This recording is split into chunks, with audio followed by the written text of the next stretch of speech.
I've sat down and I've said that if 20-year-old me was to meet me now, he would probably fucking hate me and try and kick the shit out of me. Because honestly, dude, I am so like, I mean, if you look at my arms, when I did wrestling, because a lot of people don't consider me a wrestler, and that's fine, whatever. I was one of those fucking John Moxley, fucking just punch, kick, hack, and slap. I was, because that, to me, at that time, that was the fucking coolest thing going. The thing is, though, dude, some people have made a career out of that. They have. What's his name? Eric Ryan has? Murder, Death, Kill guy. What's his name? God damn it. GCW guy. Yep, Nick Gage. Thank you. Nick Gage made a career. And Moxley, before he was Dean Ambrose, if you're familiar with Moxley before that, was that guy. And then he had to tone it down for Dean Ambrose, and he went right back to it in AEW, and he's having a field day doing it. He's still doing it in GCW. He's doing it everywhere he goes. So don't knock yourself for it, dude. You said it, Eric Ryan, Ricky Shane Page. Yeah. The Koger brothers, both of them, have made careers out of doing a hardcore style. For me, it's not for me in certain aspects. I don't knock anybody for doing it. It is what it is, man. And, you know, to me, do I honestly wish I could have been that technical type and whatnot? Yeah, I do. I really do. I mean, you were just talking about explaining to that girl how the bumps are different. Yeah. I'll never forget the day that, you know, I was taking bumps hard in the HPW ring. And dude, that was a stiff son bitch. That was like bumping on concrete. Yeah, you might as that was an 80s. Yeah, 70s. That was like 70s. If you ever bumped in a wrestling ring, some of them are super stiff. So relate that to bumping on concrete as opposed to bumping on like a clown, okay? So he was having a hard time taking bumps. I didn't knock him because I was similar in Tony's story. We were the big guys who were like, I'm not doing that shit. And so I pulled him aside and I said, dude, look, you can do this. You're just mind over matter. Yeah. We went to another show. And they had more of a lighter bumped ring. And I asked the promoters if it was cool to take him in and take a bump. This motherfucker bumped his ass off and was like, holy shit, I see the difference now. And ever since then, he was able to take the bumps and not worry about it. So, like, again, man, it's you may look at me as a person who has worked Indies for 27 years, but you've never been to WWE, you've never been to AEW, and you're not going to go there. Let me tell you my philosophy on that real quick. I just had this discussion with another kid who I won't name, good kid. Lets a lot of things bother him. I try to be that voice of reason for him. And he said to me, he said, dude, I feel like if I don't make it somewhere, then I'm a failure. So let me tell you why you haven't failed. Our stories in time span may be different, but I was the kid who grew up on Hulk Hogan and guys like that. He's the kid who probably grew up on a Stone Cold or a Rock, right? Yeah. So our eras may have been different, but what was your goal when you were a kid? Did you want to be a wrestler? Yes. Are you doing that right now? Yes. And you didn't fucking fail because you made it and you're doing something you love. Yeah. That's why I know I never failed either. In wrestling logic in people's eyes, did I fail because I didn't make it somewhere? Absolutely. In my eyes, fuck you. Dude. I'm wrestling. That's what I wanted to do. I love it. I'm running my own shows right now. Something I wanted to do, wasn't ready for it when it was passed off to me. But here I am doing it, and in some eyes, I'm not succeeding. In my eyes, I'm doing pretty fucking well for myself. Yeah. I think. And I don't put myself over, and I don't pat myself on the back, and I don't give myself confidence. So for me to say that is kind of tough. So yeah, you got to look at things from different perspectives, man. Just because you didn't make it somewhere doesn't mean you fucking failed. Yeah. You're still doing what you love. Well, I mean, okay, so when we grew up, you know, we're not very different in age. Mm-hmm. You know, it was definitely a body thing. You know, you were these big jack, you know. Yeah. So a lot of people now in wrestling, I mean, you look at a Chuck Taylor, or you look at someone like a Nick Gage, who's not aesthetically pleasing. Do you think there are spots in wrestling for people like that? Do you think it still needs? Because I mean, so look, man. Back in when we started watching wrestling, back in the early '80s, let's go far as back as like 50s, 60s, 70s. Look at guys like Uncle Elmer. Yeah. Look at guys like Haystacks Calhoun. There was a tag team of twin brothers. I can't think of their name right now. They're in the black and white era. They were 700 pounds a piece. Mm-hmm. That's 1,400-pound guys. Yeah. Okay, and they were wrestling, dude. Yeah. And in the 80s, you had guys like Bigelow. You had guys like One Man Gang. You had, of course, they transferred to Akeem. You know, he was a white guy. I thought he was black. Exactly. Greatest song ever. I still want that wrestling album, just saying. Or Pile Driver, sorry.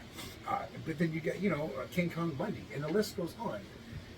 that was a body type that was like, oh shit, these guys can kill a guy like Hulk Hogan. And that's why they were always putting that Andre the Giant, people like that. And then wrestling changed. And then guys like Ultimate Warrior came in the stage. And like, oh shit, he's jacked. And then guys like, down the road, then you got John Cena. Oh, he's a big dude. Batista, holy shit. And the body changed because you had to. So now everybody's philosophy is, well, you have to be jacked. If you're fucking fat, you can't work because you're fucking fat.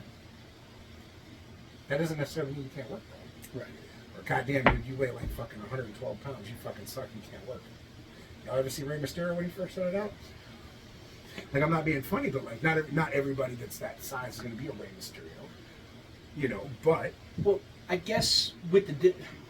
I guess, like, do you want to... Okay, as your Joe average fan, do you want to go into a show where you see somebody that is bigger than life and muscular and something that you don't see every day go out there and duke it out? Or would you rather see somebody who's like fucking Joe the mechanic down the road, looks like Joe the mechanic, and they're doing something like, well, what if he could do it, then I can get in there and do it. But because the truth is, so not everybody can do this. No, and I've said that before, and I think it hurts some people's feelings, but I also mean it in a different situation. All right. To answer your question, in our brain, we've been set on WWE for years. Yes. Or WWF, that's where we started. Yes. Okay? But that's where our brain told us, all right, wow, you have to look like... Damn, I was hard on myself before. I was like, well, I don't look like fucking this guy. I'm not going to make it nowhere. Or damn, I don't look like that guy. I'm not going to make it nowhere. I used to tell myself that, right? But like... Your smart marks are going to sit there and say, oh, well, if that fucking guy can do it, so can I. But you just hit the nail on the head and say, it's not for everybody. Right. You can be that dude in the crowd that says, oh, I can do that if this fat motherfucker can do it. But I bet you your fat, not saying you, no, I get but you. I bet you your fat ass can't do what that fat fuck can do. Right. You see how that fucking, like, you blur the lines of, like, well, I might think, well, fuck that fat motherfucker, he can't do that. But you're just as fat sitting there being the same motherfucker saying that. But I bet you can't do what he does. No. Because you can't. You said it, you're right, it's not for everybody. If it was for everybody would be doing it. Yeah. Some people need to sit right there. Now, and I know that's always taken, that's one of the biggest wrestler vet guy things. Well, fuck you. You should be in there. And they say this to other workers. Yeah. You should be in the fucking crowd sitting there on the other side of the curtain. paying for a ticket rather than being in the fucking ring. Okay, that's a major insult in wrestling. I'm sure people think that about me. And that's okay if you do. You're not hurting my fucking feelings, okay? Trust me, you're not. I'm harder on myself than any of you will ever be on me, just so you know. Yeah, that's a very big thing in wrestling, dude. It's sad sometimes. Listen, and if people see this and they say what they say, I don't give a shit.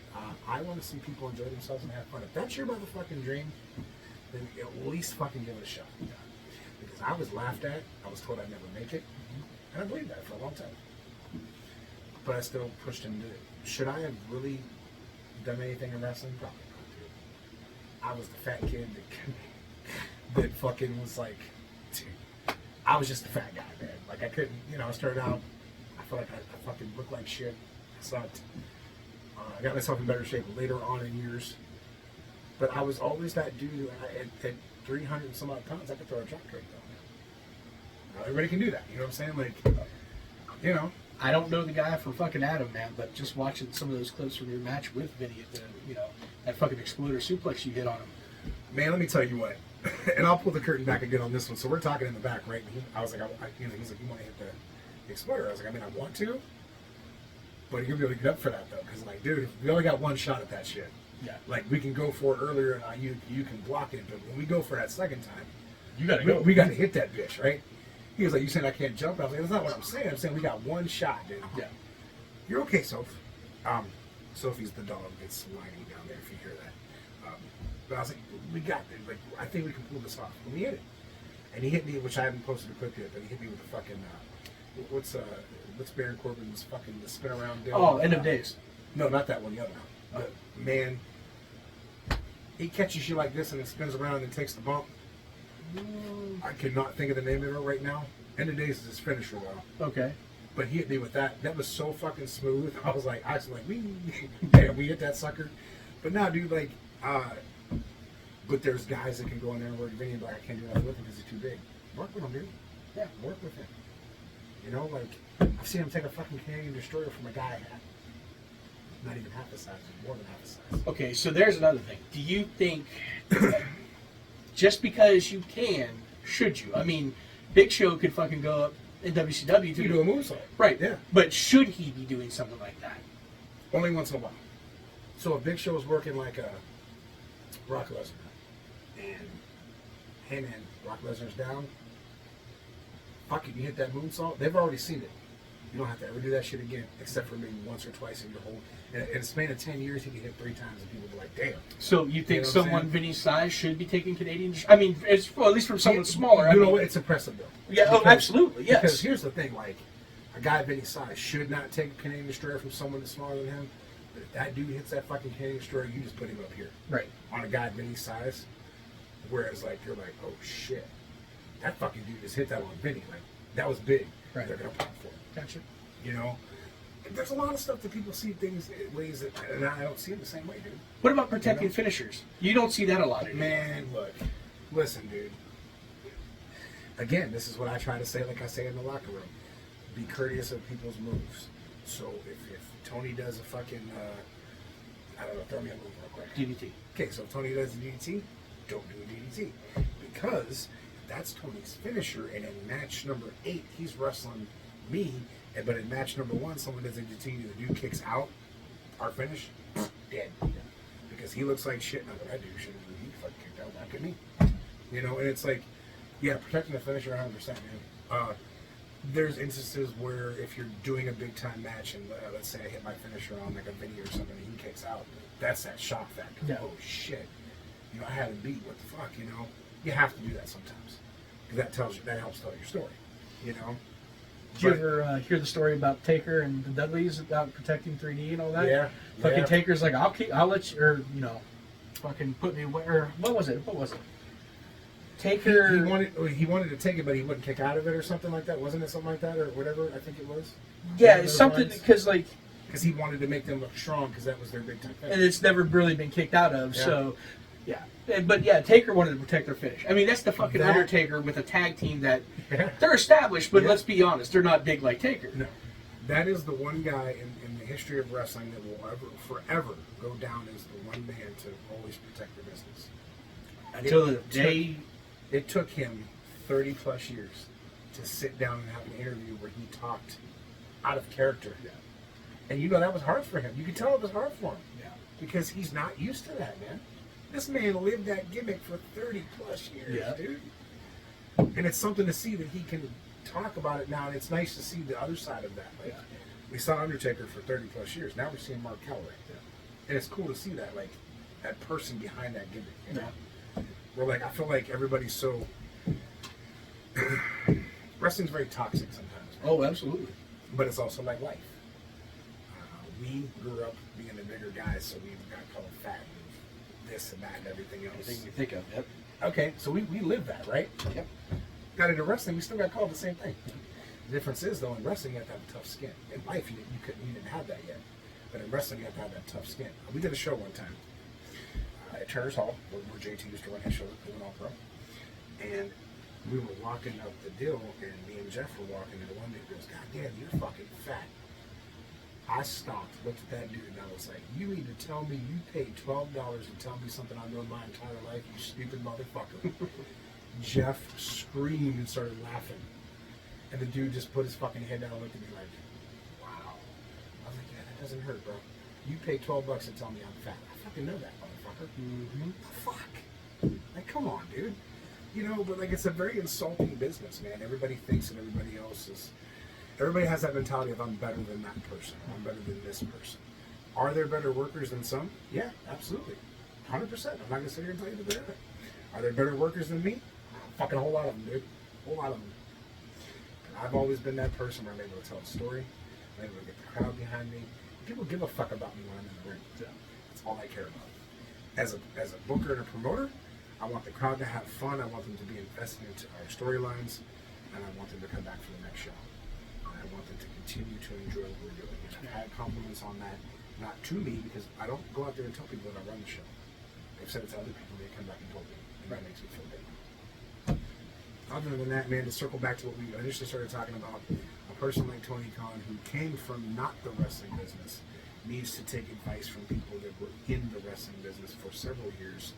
You have people like Jake the Snake, Dean Malenko, Jerry Lynn.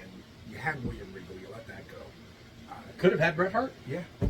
Take the advice from these guys. They've done it. They've been it. They've lived it, dude. Kenny Omega and the Bucks want a product to happen on TV, but they also want to put themselves over too. You can't have that. You have to be a non-selfish person. I tell people all the time, when you run your own shows, you keep yourself right here. Right here. The mentality is I run the show, so I need to be up here. You don't. Right? That's where you fuck up. I keep myself in a storyline because I won't fuck myself over. Do I main event my shows? Nope. Do I put the heavyweight title on myself? Nope. Will I? Never. I stay right here, floating right here and having fun, man. That's all I care about. That's it. So, kind of like the situation we were talking about earlier where fucking old boy just downgraded fucking JR on Twitter. Yeah. If you're Tony Khan, do you just especially someone who's never done a goddamn thing in wrestling? 100% get dude's ass. Because if you don't, it's going to continue to happen. Which it is. It does continue to happen, which is sad. And you've got a roster full of guys that can benefit from a JR saying, look, man, I've been in this business 40-some years. I've seen, I've done, and I've worked. Not just as a commentator. Don't let that fool you. That man has done, he was hiring people. Talent relations. Exactly. Yeah. So if he saw something in you, he was a guy that fucking hired you. And how many motherfuckers is he responsible for hiring that are now fucking absolute legends? Yeah. So that's the wrong person to say something like that to. And I'll say this too, along the lines of that. I can't fucking talk. I will go and work shows, and people do not know I'm a promoter. Okay, I'm not saying you have to kiss my ass, dude. That's not what I'm saying. So don't take that way. I'll be in a locker room with you, and you will snub me and not even fucking talk to me. But 10 minutes later, when so-and-so tells you, hey man, he runs so-and-so, then you want to be my friend. Yeah. I don't want anything to do with your ass because you snubbed me 10 minutes ago. So go fuck yourself. There's a line there that, dude, look, I don't have to like you. But if we're in a locker room, I will say hello and goodbye to you. And if we have to do business together, we will work. And then I'll go about my way and you go about your way. You don't have to be my best friend. Yeah. I don't have to be your best friend. We don't get along with everybody. Thank you, dude. But you can still work together. Yep. But all in all, my biggest problem is that, real quick, that is the biggest problem with AEW too, because there's heat between a lot of those workers, and that's why there's separate shows and they're working separate rosters now, which is sad too. Because Collision's a better show. Collision is 100% a better show. Yes. The atmosphere is better. The wrestling is better. The show overall itself is better.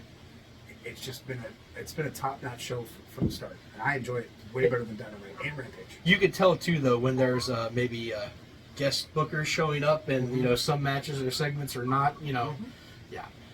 But and I think that's at the end of the day, I honestly do believe that that's the biggest problem with modern wrestling. And it's not just AEW. I mean, I know I shit on them a lot. It's everywhere, dude. But no one wants to fucking listen. Everybody just wants to go out and have a fucking spot fest, hang out with their friends. Nobody wants to treat it like a business. Do I feel like WWE has more structure? Yeah. Absolutely. Yeah.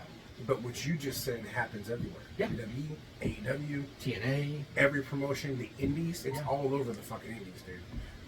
There's a lot of good indie workers out there. Are a lot of them going to make it? No. And that's not me knocking. That's not me knocking, dude.